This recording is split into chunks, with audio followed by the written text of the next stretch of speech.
여러분 저희가 어린이 주일로서 우리 주일학교와 또 아까 여러분이 보신 우리 쉴만한 물가교회와 함께 연합 예배를 드립니다. 여러분 어떠십니까? 아이들이 나와서 찬양도 하고 또 이렇게 말씀 암송도 하니까 어떠십니까? 보기 좋으십니까? 네. 오늘 우리가 이렇게 되게 흐뭇하지만 이 아이들의 그 부모님들은 더 뿌듯하고 대견하겠죠.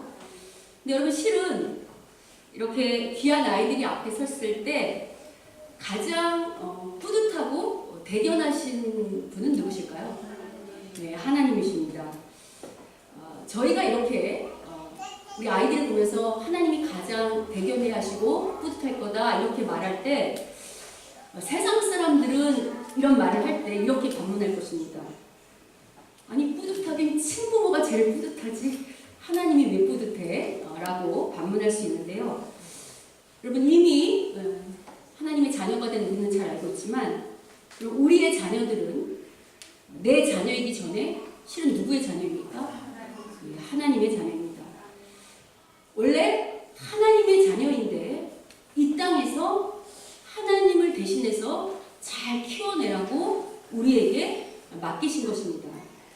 그래서 여러분 기독교인의 삶을 청지기적 삶이라고 할 때 그 말은 단순히 우리가 갖고 있는 어떤 재산이나 또 시간이나 건강 같은 것들만 하나님께서 맡기신 것이 아니라 실은 우리의 자녀도 또 우리의 소유가 아니라 누구의 소유라고 말씀하시는 거죠? 하나님의 소유입니다. 따라서 오늘은 어린이 주일을 맞아서 우리에게 맡기신 이 자녀를 어떻게 키우는 것이 하나님이 원하시는 자녀로 키우는 것인지를 함께 오늘 말씀을 통해 살펴보려 합니다.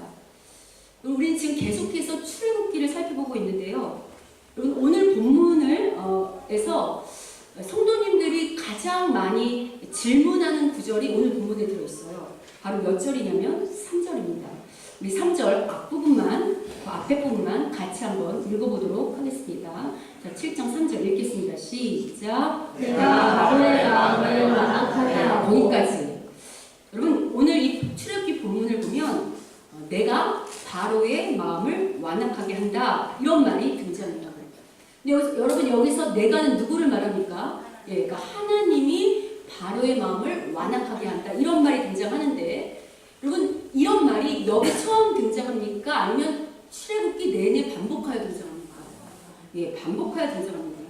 그래서 성도님들께서 이 구절을 가지고 많이 질문들을 하시는데요. 어떻게 질문하시는가? 분명히 하나님께서는 이스라엘이 출애굽하시겠다고 약속하셨습니다. 그런데 다른 한편으로는 그냥 둬도 애굽의 왕은 강팍한 자잖아요. 마음이 완악한 자고. 근데 그냥 둬도 마음이 완악한 자인데 오늘 본문에서 뭐라고 말씀하신다고요? 그러니까 하나님이 바로의 마음을 어떻게 한다고요? 완악하게 한다. 이 말은 마치 왜 하나님은 그냥 둬도 강팍한 그 바로의 마음을 더 완악하게 하셔서 이 출애굽이라는 일을 못하게 막으시는가? 라는 생각이 들게 하죠. 자, 어떻습니까? 여러분이 이런 구절을 읽을 때 이 구절에 대하여서 어떻게 이해하고 계십니까? 과연 내가 바로의 마음을 완악하게 한다라는 이 뜻은 무엇일까요? 여러분 이 질문에 답하기 위해서는 먼저 저희들이 그동안 배웠던 것들을 좀 떠올리셔야 합니다. 여러분 혹시 잘 떠오르시면 제가 한두 달 전에 했던 것 같은데 여러분 하나님의 일은 누가 하시죠? 네, 하나님이 하십니다. 그런데 하나님의 일은 하나님이 하신다라고 할 때 그 일의 핵심이 무엇이라고 했던지 혹시 기억하십니까? 한 달 지난 거 목사님 묻지 마세요입니까? 하나님의 일은 하나님이 하신다라고 할 때 그 일의 핵심은 무엇일까요? 여러분 하나님의 일은 하나님이 하신다라고 할 때요. 그 하나님의 일은 대부분 사람이 할 수 없는 일일 확률이 높습니다. 예를 들면 여러분 원수를 사랑하는 거 하실 수 있어요? 여러분 원수 사랑하는 거 하실 수 있냐고요? 이 안에서 분명히 하나님께서 서로 사랑하고 하나 되라고 했는데 여러분이 여러분의 기준 다 내려놓고 서로 긍휼히 여기면서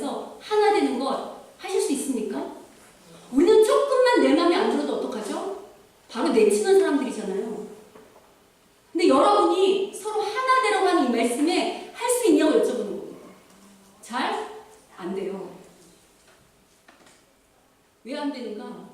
여러분, 내 마음이 나도 내 마음에 들었다 안 들었다 하루에 12번씩 변하지 않습니까? 아니, 나도 내 마음에 안 드는데 내가 어떻게 다른 사람을 마음에 들어하고 하나가 되겠습니까? 그런데 여러분, 그래서 하나님의 일은 하나님이 하신다고 할 때 그 하나님의 일의 핵심은 뭐라고 했죠? 바로 사람의 변화라고 했습니다. 다시요. 하나님의 일은 하나님이 하신다고 할 때 하나님의 일의 핵심은 뭐라고요? 사람의 변화예요. 물론 여러분, 하나님께서는요, 초자연적으로 병을 고치시기도 하고 죽을 자를 살리시기도 합니다. 또 기적을 행하시기도 하고요. 근데 여러분, 우리가 계속해서 배웠던 말씀들을 떠올리시면 하나님이 기적을 베푸시는 목적이 무엇이라고 했습니까? 기적 자체의 목적이 있는 것이 아니고 그 기적을 행하시는 목적이 왜 있다고 그랬죠?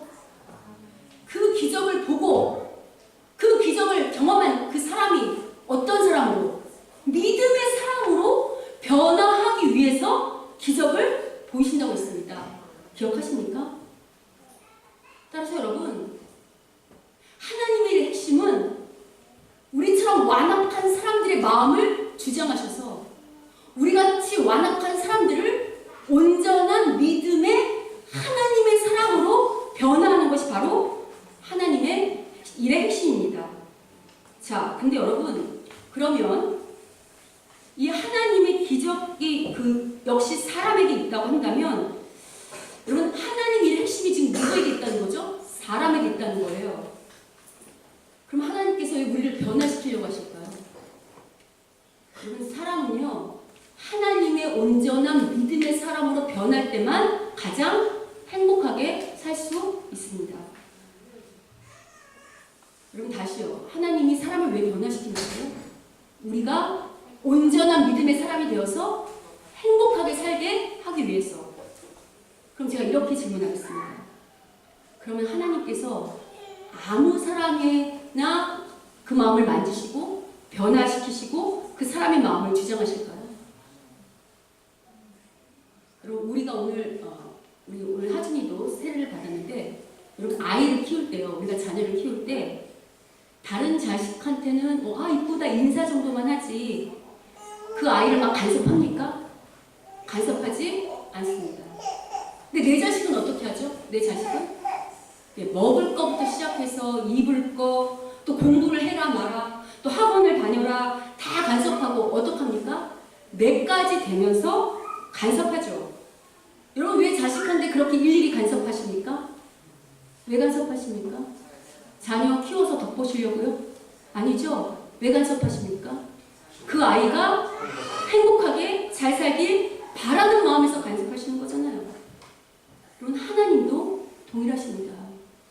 하나님도요, 아무한테나 간섭하시는 게 아니고요, 누구에게만 간섭하실까요? 당신의 자녀에게만 간섭하십니다. 그래서 여러분, 실은요, 여러분이 이 자리에 이렇게 앉아있는 것이 여러분의 발걸음 같지만 여러분이 이 믿음의 자리에 오기까지 실은 누가 우리를 간섭하셨죠? 하나님께서 우리의 마음만 주장하신 것이 아니라 우리의 전 인생 속에서 우리를 간섭하시면서 물에도 담갔다, 불에도 담갔다 하면서 누구의 마음을, 우리의 마음을 주장하시고 간섭하셔서 이 자리까지 오도록 인도하신 것입니다. 그럼 여러분, 사람 편에서 생각해 볼 때, 그럼 어떤 사람이 하나님의 자녀인지, 어떤 사람이 하나님의 자녀가 아닌지를 구별하는 방법이 있을까요? 없을까요? 있습니다. 어떻게 구별할 수 있을까? 하나님의 말씀에 어떻게 반응하는가에 보면 알겠죠. 예. 여러분, 오늘날 예수를 안 믿는 사람들도요, 하나님이나 예수님에 대한 이야기 들을까요? 못 들을까요? 다 듣습니다. 교회 안에서도 똑같이 하나님의 말씀을 듣습니다. 그런데 이 하나님의 말씀에 진짜 반응해서, 그 하나님의 마음을 주장하시는 것에 반응해서 변하는 사람만 진짜 하나님의 자녀이겠죠. 여러분이 아무리 예배를 많이 드려도, 아무리 많은 기적을 경험했다 할지라도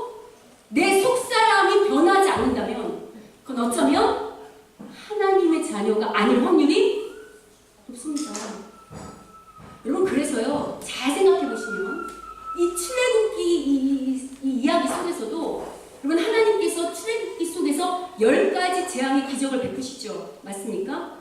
근데 여러분 그 하나님께서 기적을 베푸실 때, 그 재앙을 베푸실 때 그것을 경험하는 사람들이 이스라엘 백성만 경험합니까? 아닙니다. 애굽 사람들도 경험하고 특별히 애굽의 왕 바로도 경험합니다. 그런데 그렇게 10가지 재앙을, 그런 기적을 경험했던 애굽의 왕 바로 변하던가요? 변하지 않던가요? 전혀 변하지 않습니다. 본래 죄악된 그 모습, 본래 죄된 그 완악한 모습 그대로입니다.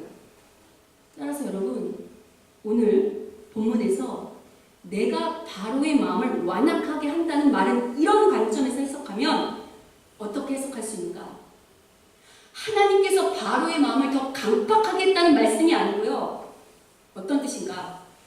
바로는 하나님의 자녀가 아니었기 때문에 본래 완악했던 마음 그대로, 고집스러웠던 마음 그대로 내버려 두셨음을 상징합니다.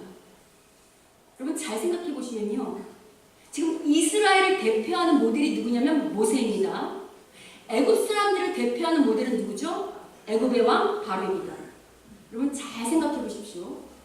모세나 애굽의 왕 바로나 고집세고 완악하고 죄인인 걸로 따지면 어떨까요? 비슷합니다. 모세나 애굽의 왕 바로나 고집스럽고 완악한 마음으로 따지면 비슷한 모습이라고요. 어떻게 알 수 있냐고요? 여러분 잘 생각하시면 하나님께서 모세를 호렙산에서 다시 부르셨죠. 40년 만에, 80년 만에. 그래서 출애굽 사명하라고 그렇게 일을 맡기실 때 모세가 순순히 항복합니까? 아니면 끝까지 거절합니까?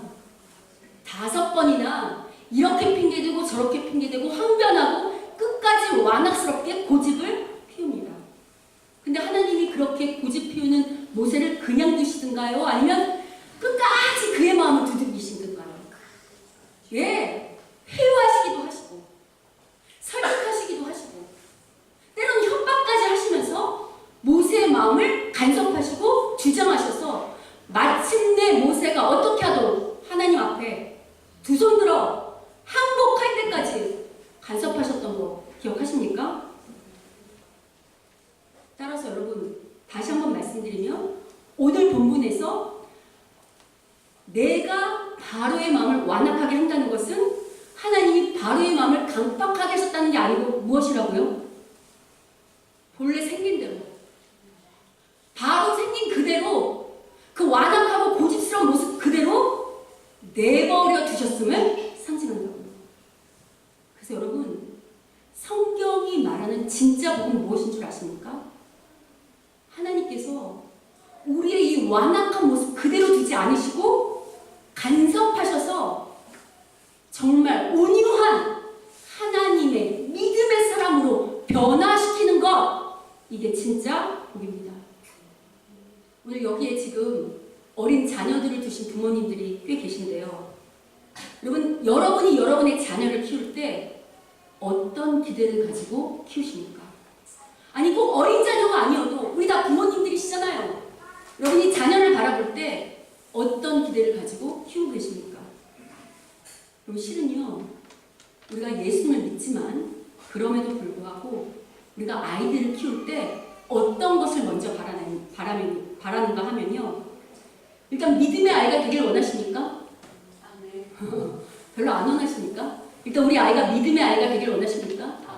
그러면서도 한편으로 우리는 어떤 생각을 하는가? 이왕이면 세상에서 남보다 부자로 살았으면 좋겠고, 이왕이면 남보다 유명한 자가 되었으면 좋겠고, 이왕이면 남보다 힘을 가진 자가 되었으면 좋겠다라는 마음이 있으시죠? 그래서 우리가 실은 예수를 믿지만 종종 어떤 사람을 부러워합니까? 예수를 믿지 않아도 부자로 떵떵거리며 사는 사람들. 그런 사람들에 대한 부러움이 있을 때가 있죠.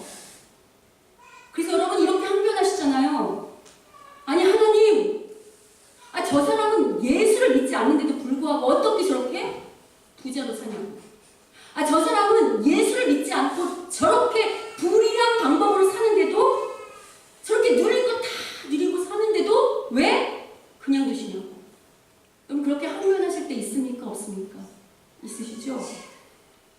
여러분, 하나님께서 여러분의 이런 항변에 답하실까요? 답하시지 않을까요? 답하십니다. 어떻게 답하시는가? 이렇게 답하십니다. 로마서 1장 24절 25절을 같이 한번 읽어보겠습니다. 자, 읽겠습니다. 시작. 그러므로 하나님께서 그들을 마음의 정욕대로 더러움에 내버려 두사 그들의 몸을 서로 욕되게 하게 하셨으니 이는 그들이 하나님의 진리를 거짓 것으로 바꾸어 피조물을 조물주보다 더 경배하고 섬김이라. 지금 보면 어떤 사람들은 자기 욕심에 남아서 하나님이 아닌 피조물, 하나님 만든 그 모든 것들을 더 사랑하고 섬기도록 그런 사람이 있다는 거예요. 근데 하나님은 어떻게 하셨다고요? 내버려 두셨답니다. 다음 구절 하나 더 보겠습니다. 자, 읽겠습니다. 시작. 또한 그들이 마음에 하나님 두기를 싫어하매 하나님께서 그들을 그 상실한 마음대로 내버려 두사 합당하지 못한 일을 하게 하셨으니. 지금 불의를 행함에도 불구하고 잘 먹고 부자로 살고 권력을 가지며 떵떵거리는 사람들이 있다는 거예요. 근데 그런 사람들은 하나님이 어떻게 하셨다고요? 여러분, 지금 저는 로마서 1장을 두 구절만 보여드리지만 관심 있는 분들은 집에 가서 로마서 1장을 찾아보시면 로마서 1장 그 24절 이하에 반복적으로 등장하는 단어가 무엇인가? 뭘 것 같습니까? 내버려 두세요. 하나님께서 당신의 자녀가 아닌 사람들은 전혀 간섭하지 않으시고 그들의 마음도 두드리지 않으시고 그들이 불의와 다툼과 시기와 성냄과 교만함과 완악함이 있음에도 불구하고 그냥 어떻게 하셨다고요? 내버려 두셨다고요. 그래서 여러분, 예수님을 안 믿는데도 불구하고 부자로 사는 사람들, 예수님을 안 믿는데도 불구하고 권력과 명성을 가진 사람들, 예수님을 안 믿는 사람에도 불구하고 힘을 가져서 다른 사람 것을 착취하여 떵떵거리고 사는 것처럼 보이는 사람들을 부러워하지 마십시오. 그런 사람들은 어떤 사람들이라고요?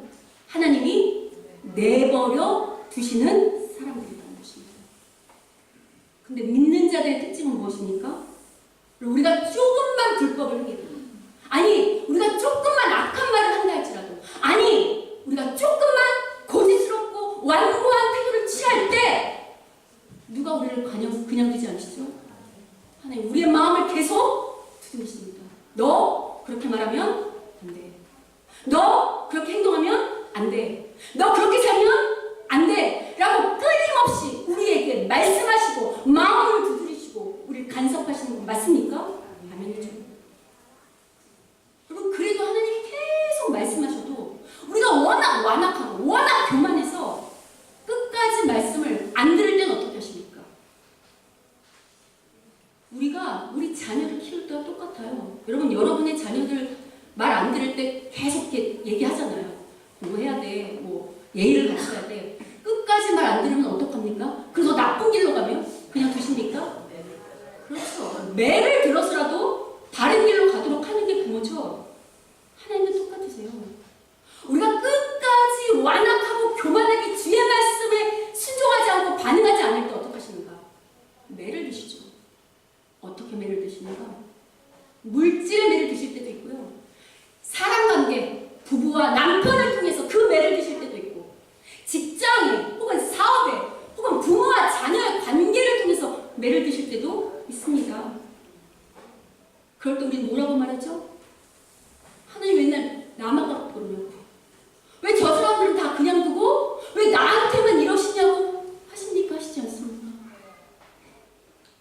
그런데 성경은 오늘 나한테 그러시는 그 하나님이 있는 것이 바로 복이라고 말하는 것입니다. 그럼 우리가 다른 게 복이 아니고 곁길로 가려 할 때, 우리가 완악한 마음으로 살려 할 때 하나님이 끊임없이 우리를 간섭하시고 매를 드시는 것, 이것이 바로 하나님 자녀의 특권이요 축복인 것입니다. 그러므로 사랑하는 성도 여러분들, 우리가 자녀에게 줄 수 있는 가장 큰 축복은 무엇일까요? 바로 이 복의 근원이신 이 하나님의 간섭하심이 얼마나 큰 복인 줄 아는 믿음을 물려주는 게 가장 큰 축복입니다. 여러분, 왜냐면요, 잘 생각해 보시면 부모가 아무리 능력이 있다 한들 여기서 나는 끝까지 내 자녀 인생 책임질 수 있다 하는 분 계십니까? 여러분이 아무리 능력이 있다 한들 엇나간 자녀의 마음, 빗나간 자녀의 마음을 돌릴 수 있는 분 있습니까? 여러분이 아무리 부자라 한들, 그 재산이 많아서 그 재산을 다 물려준다 한들 여러분의 자녀가 그 재산을 가지고 끝까지 죽지 않고 영원히 행복하게 살 수 있는 그런 법이 있습니까? 여러분, 무엇보다요, 부모가 아무리 능력이 있다 한들 전능하신 하나님보다, 전능하신 우리 아바 아버지신 하나님보다 더 능력 있는 분 없으시잖아요. 그래서 여러분이 이미 귀에 많이 들으셨겠지만 부모가 물려줄 수 있는 가장 큰 유산은 바로 신앙이라고 하는 것입니다. 근데 여러분, 무엇보다 제가 서두에 언급한 것처럼 우리가 자녀를 키울 때 내 자녀로 키울 생각하지 말고 누구의 자녀로 키워야 한다고요? 하나님의 자녀. 이 아이들은 내 자녀가 아니고 하나님이 내게 맡기신 자녀라는 걸 놓치시면 안 된다고 그랬죠. 왜냐하면 여러분, 오늘 본문에서도 보시면 하나님이 간섭하시는 자녀가 되어야 힘과 권력을 가졌지만 완악하기 짝이 없는 애굽의 왕 바로가 아니고 하나님 나라를 출애굽시키는 그런 모세가 될 것 아닙니까? 여러분, 그래서 오늘 보면 6절을 보십시오. 6절은 어떤 건가? 우리 오늘 7장 6절을 다 같이 한번 읽어보겠습니다. 오늘 보면 7장 6절. 자, 읽겠습니다. 7장 6절. 시작. 모세와 아론이 여호와께서 자기들에게 명령하신 대로 행하였더라. 지금 보시면 바로는 하나님이 내버려둬서 완악한 그 모습 그대로 산다고 한다면, 모세는 끊임없이 하나님이 간섭하셔서 어떤 사람이 되었죠? 하나님이 말씀한 그대로 행함으로 출애굽이라는 어마어마한 기적 역사를 쓸 뿐 아니라 지금 몇천 년이 지난 지금에도 우리에게 모델이 되는 신앙의 위인이 되지 않았습니까? 자, 그러면 여러분이 이렇게 질문할 수 있어요. 그럼 목사님, 우리 자녀를 내 자녀가 아닌 하나님이 간섭하시는 하나님의 자녀로 하나님이 말씀하시는 그대로 행하는 그런 모세처럼 그렇게 신앙의 위인으로 키우는 방법이 있습니까? 있습니다. 어떻게 있는가? 시편 23편에 답이 있습니다. 우리 같이 한번 읽어보겠습니다. 자, 읽겠습니다. 시작. 내가 사막의 음침한 골짜기로 가는지라도 해를 두려워하지 않을 것은 주께서 나와 함께 하시니라. 그 다음, 잠깐만요. 여러분, 지금 이 노래 여러분 많이 하신 거죠? 시편 23편은 누구나 아는 말씀이잖아요. 여러분, 지금 이거 누구의 시입니까? 다윗의 시입니다. 여러분, 다윗은 누구냐면 오늘로 치면 아주 유명한 왕이에요. 여러분, 다윗은 얼마나 정치와 또 정치를 잘 했는지 경제력, 군사력, 정치 그 어느 것에도 뒤지지 않는 아주 훌륭한 왕입니다. 그래서 여러분, 요새 이스라엘 국기에 그 별이 무슨 별이죠?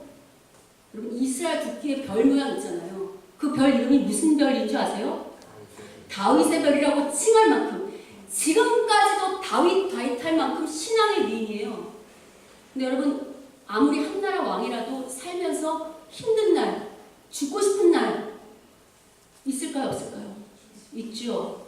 근데 다윗이 뭐라고 고백하냐면, 그렇게 죽고 싶은 그런 음침한 정말 죽을 것 같은 날도 어떻다고요? 해를 두려워하지 않는데요.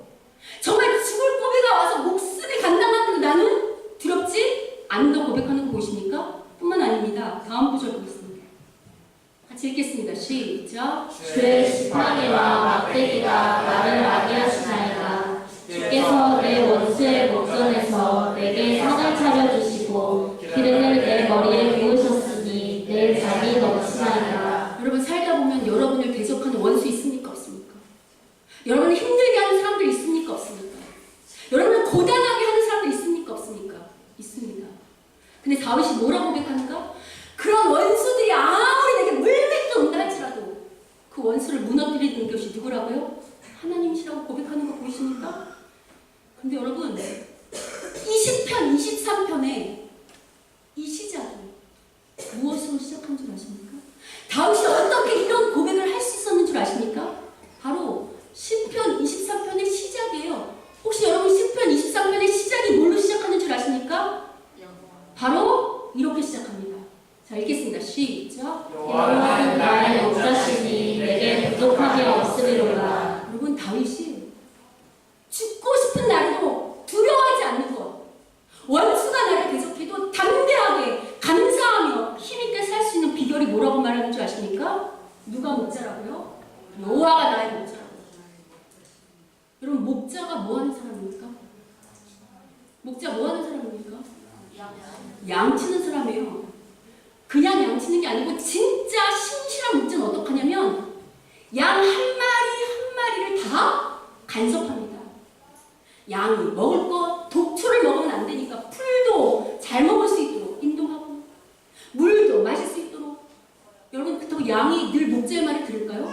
듣지 않죠. 곁길로 나가죠. 그러면 그 막대기로 쳐서라도 바른 길로 어디 그뿐입니까? 도망가는 양도 있어요. 여러분 양이 도망가면 어떻게 되는 줄 아십니까? 낭떠러지에 떨어 죽을 수 있어요. 그래서 어떡하죠? 달려가서 쫓아가서 그 양을 안아서 데려오는 게 바로 신실한 목자입니다.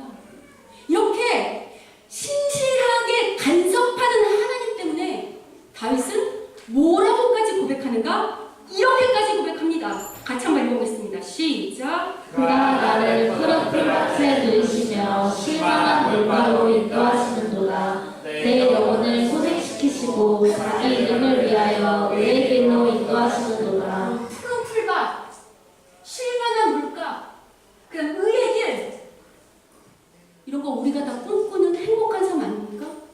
우리가 늘 푸른 초장에서 쉴만한 물가에서 마음껏 먹고 마시며 의의 길에 서는 것, 이거 우리가 바라는 행복된 삶 아닙니까? 우리만 이걸 원합니까? 아니잖아요. 우리가 우리 아이들을 키울 때, 우리 자녀들을 키울 때 부모님들이 내 자녀가 살았으면 하는 그런 행복한 삶이 바로 푸른 물가, 푸른 초장, 쉴만한 물가, 의의 길에 서는 것 아닙니까? 여러분 이런 인생을 누가 만들어주셨다고요? 하나님께서 만들어주셨다고 지금 다윗이 고백하는 것입니다. 여러분 그러면 이런 고백은, 이런 역사는 다윗에게만 하시는 역사입니까?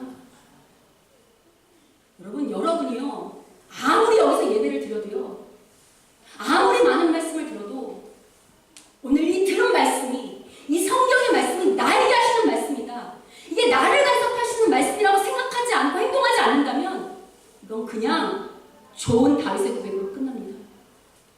이것이 역사하려면 여러분께서 정말 이 다윗처럼 하나님이 나를 간섭하시는 것을 감사하며 기뻐하며 그것만이 살기라고 그렇게 고백하고 살 때 그 역사가 일어나는 것입니다.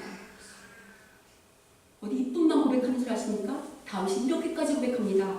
하나 보겠습니다. 자, 읽겠습니다. 시작. 내 평생에 선하심과 인자하심이 반드시 나를 따르리니 내가 여호와의 집에 영원히 살리로다. 다윗이 자기 인생을 살 동안 그 하나님의 선하심과 인자하심이 얼마나 좋았던지 어디서 영원히 살고 싶다고 한다고요?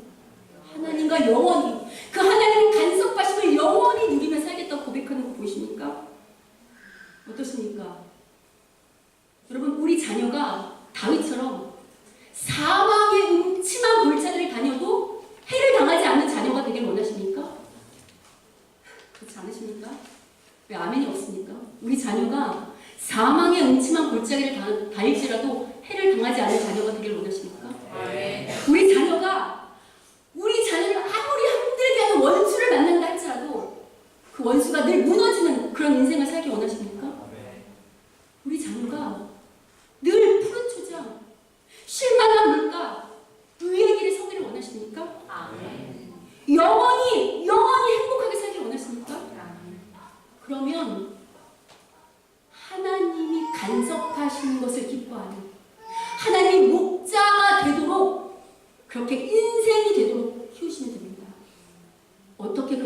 있냐고요?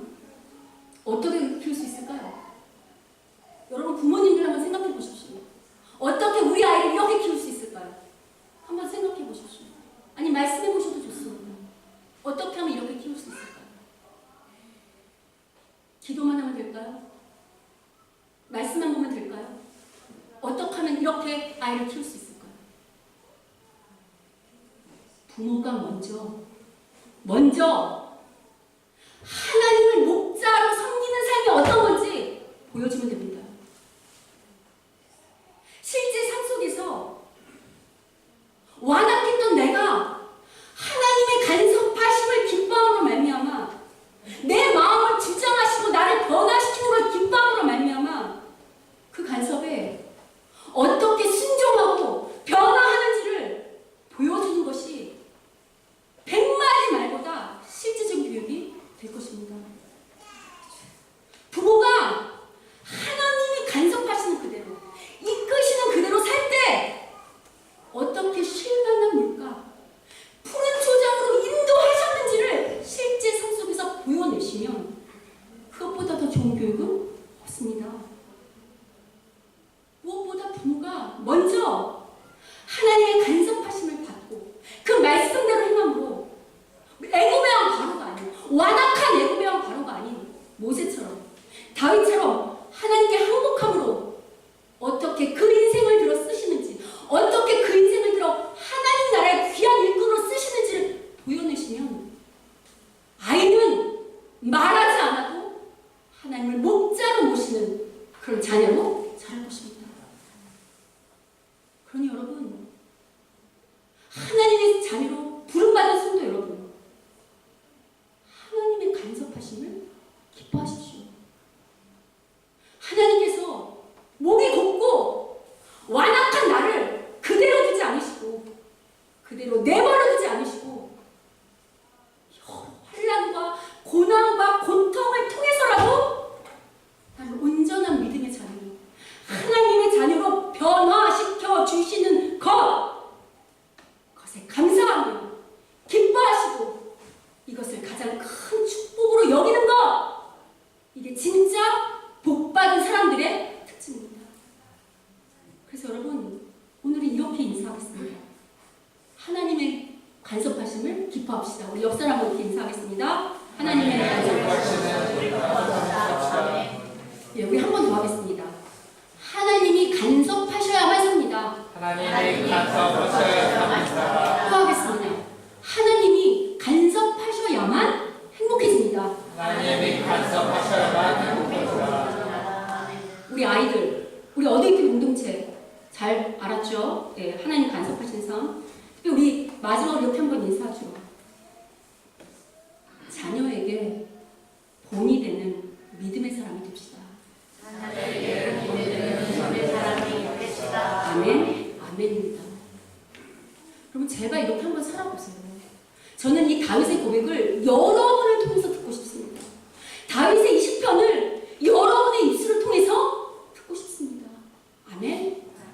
바라기는 하나님께서 애굽의 왕 바로처럼 완악한 우리를 내버려 두시는 것이 아니라 모세처럼 다윗처럼 계속 간섭하셔서 결국은 하나님 앞에 쓰임받는 믿음의 자녀가 되는 이 큰 축복을 누리는 우리 모두가 되기를 주님의 이름으로 축원합니다. 아멘. 이 시간 기도할 때요 우리 아이들을 축복하고